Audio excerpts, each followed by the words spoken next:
Bluetooth controlling കാര്യങ്ങളടക്കം വരുന്ന delta പ്ലസിൽ വരുന്ന ഒരു സ്റ്റിയറിംഗ് ആണ്. ഈ ഒരു സ്റ്റിയറിംഗ് നമ്മൾ ചേഞ്ച് ചെയ്തിട്ട് ഇതുപോലെ ഫുൾ ഓപ്ഷനിൽ വരുന്ന ഈ ഒരു സ്റ്റിയറിംഗ് നമ്മൾ ഈ ഒരു വാഹനത്തിലേക്ക് നമ്മൾ ഇൻസ്റ്റാളേഷൻ ചെയ്തിട്ടുണ്ട്. കാർബൺ ഫിനിഷിങ്ങിലാണ് ഇതിൻ്റെ ഒരു AC വെൻറ്റ് വന്നിരുന്നത്. അപ്പോൾ ഇതുപോലെ നമ്മൾ പിയാനോ ബ്ലാക്കുള്ള AC വെൻറ്റ് നമ്മുടെ ഈ ഒരു സൈഡിലെ റൈറ്റ് സൈഡിലെ നമ്മുടെ ഫിഗ്മെൻറ്റ് കഴിഞ്ഞു. കമ്പനി വരുമ്പോൾ ഡെൽറ്റ പ്ലസിലും സിഗ്മയിലും ഈ ഒരു ഹാൻഡിലാണ് ഇൻസൈഡ് ഹാൻഡിൽ വരുന്നത്. ഇത് മാറ്റി ഇതുപോലെ ക്രോം ഗാർണിഷ് ഉള്ള ഒരു ഹാൻഡിലാക്കാം. അപ്പോൾ ഈ ഒരു ഡെൽറ്റ പ്ലസ് ഫ്രോൺസ് നമ്മുടെ അടുത്തേക്ക് കൊണ്ടുവന്നിരിക്കുന്നത് ജിതിൻ എന്ന് പറഞ്ഞ ഇതാണ് കേട്ടോ. അപ്പോൾ എങ്ങനെയാണ് നമ്മുടെ അടുത്തേക്ക് എത്താനുള്ള കാരണം? ആക്ച്വലി ഞാൻ ഈ ഫ്രോങ്സ് ഡെൽറ്റ പ്ലസ് എടുത്തിട്ട് ആൽഫയിലേക്ക് കൺവേർട്ട് ചെയ്യണമെന്നുള്ള പ്ലാനിൽ തന്നെ നോക്കിക്കൊണ്ടിരുന്ന വെച്ചാൽ അപ്പോൾ കുറേ ദിവസം ഇങ്ങനെ റിസർച്ച് തുടങ്ങിയിട്ട് യൂട്യൂബിൽ പാർട്സ് ഓരോ ആൾക്കാരും ചിലരുടെ സ്റ്റിയറിംഗ് ഉണ്ട്, ചില ആൾക്കാരിൽ ആംറസ്റ്റ് ഉണ്ട്, ചില ആൾക്കാർ ഹാൻഡ് റെസ്റ്റ് ഉണ്ട്, ചില ആൾക്കാരുടെ AC വെൻ്റ് ഉണ്ട്. അപ്പോൾ ഞാൻ ആക്ച്വലി എന്ന് വെച്ചാൽ എല്ലാം കൂടി ഒരു സ്ഥലത്ത് വന്നിട്ട് ഒറ്റയടിക്ക് വൺസ് എല്ലാവരും സെറ്റ് ചെയ്യുക, അല്ലെങ്കിൽ നമ്മൾ വൺ ബൈ ഇങ്ങനെ കറങ്ങിക്കൊണ്ടിരിക്കണമല്ലോ.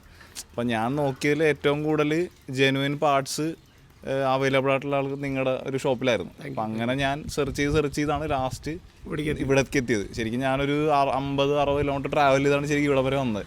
അപ്പോൾ ഒറ്റയടിക്ക് എൻ്റെ കാര്യങ്ങളെല്ലാം സെറ്റിലായി എന്നുള്ള രീതിക്ക്. അപ്പോൾ എന്തായാലും വർക്കുകളെ കുറിച്ച് എന്താണ് അഭിപ്രായം? നന്നായിട്ട് നമ്മുടെ വർക്കുകളെ കുറിച്ച് പറയൂ. എങ്ങനെയാണ് വർക്കെല്ലാം വളരെ നന്നായിട്ടുണ്ട്. ആക്ച്വലി എന്ന് പറഞ്ഞു കഴിഞ്ഞാൽ വളരെ പെട്ടെന്ന് തന്നെ ഞാൻ പറഞ്ഞതിനേക്കാൾ 1 മണിക്കൂർ ലേറ്റ് ആയിട്ടാണ് വന്നെങ്കിലും ഞാൻ പോകാൻ ഉദ്ദേശിച്ച പ്ലാൻ ചെയ്ത ടൈമിൽ തന്നെ വർക്ക് കംപ്ലീറ്റ് ആയിട്ട് തീർന്ന്. അപ്പോൾ അതെന്തായാലും നന്നായിട്ടുണ്ട്. അപ്പോൾ നമ്മുടെ ഡെൽറ്റ പ്ലസിൻ്റെ ഫ്രോൺസിൻ്റെ വർക്കുകൾ കാര്യങ്ങളെല്ലാം കംപ്ലീറ്റ് ആയിട്ടുണ്ട്. അപ്പോൾ അദ്ദേഹം പറഞ്ഞ രീതിയിലുള്ള എല്ലാ വർക്കുകളും ഏകദേശം നമ്മൾ തീർത്ത് കൊടുത്തിട്ടുണ്ട്. മാക്സിമം ജെനുവിൻ ആക്സസറീസ് തന്നെയാണ് അദ്ദേഹം നമ്മുടെ കയ്യിൽ നിന്ന് എടുത്തത്. സ്റ്റിയറിംഗ് നമ്മൾ ടോട്ടലായിട്ട് ചേഞ്ച് ചെയ്തു. അതുപോലെ തന്നെ 2 AC വെൻ്റ് നമ്മൾ ചേഞ്ച് ചെയ്തു. അതുപോലെ തന്നെ inner door open handle change ചെയ്തു. അതുപോലെ തന്നെ 4 ഡോറിലും വരുന്ന ഹാൻഡ് റെസ്റ്റ് അത് ലെതർ ഫിനിഷ് ആക്കി. പിന്നെ ഒറിജിനൽ ഹാൻഡ് റെസ്റ്റ് വെച്ചു. അതുപോലെ തന്നെ ഒറിജിനൽ ചാർജർ വെച്ചു. പിന്നെ ടോട്ടലായിട്ട് വരുന്ന സ്റ്റിയറിംഗ് നമ്മൾ ചേഞ്ച് ചെയ്ത് ഫുൾ ഓപ്ഷനിൽ വരുന്ന സ്റ്റിയറിംഗ് നമ്മൾ ഫിറ്റ് ചെയ്തു.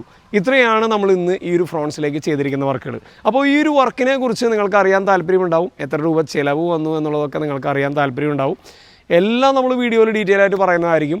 അപ്പോൾ ഡെൽറ്റ പ്ലസ് എടുത്തിരിക്കുന്നവരും സിഗ്മ എടുത്തിരിക്കുന്നവരും വീഡിയോ സ്കിപ്പ് ചെയ്യാതെ മുഴുവനായിട്ട് കാണണം. അപ്പോൾ നമുക്ക് നേരെ വീഡിയോ. നമ്മുടെ മിറർ നമുക്ക് എപ്പോഴും പാർക്ക് ചെയ്യുമ്പോൾ ഒരു സൗകര്യം എന്ന രീതിയിൽ ഇതുപോലെ നമുക്ക് ക്ലോസ് ചെയ്തും അതുപോലെ നമ്മൾ വരുമ്പോൾ ഓപ്പൺ ചെയ്യുന്ന രീതിയിൽ ഓപ്പണായി വരുന്ന ടൈപ്പിലുള്ള ഒരു മിറർ ഫംഗ്ഷൻ നമ്മളിതിലേക്ക് ചെയ്തിട്ടുണ്ട്. ഡെൽറ്റ പ്ലസ് ആണ് വാഹനം, അതുകൊണ്ട് തന്നെ നമുക്കൊരു യൂണിറ്റ് ആഡ് ചെയ്ത് കഴിഞ്ഞാൽ കൃത്യമായിട്ട് ഇതുപോലെ ഈ ഒരു ഫംഗ്ഷൻ നമുക്കിതിലേക്ക് ചെയ്യാൻ പറ്റും.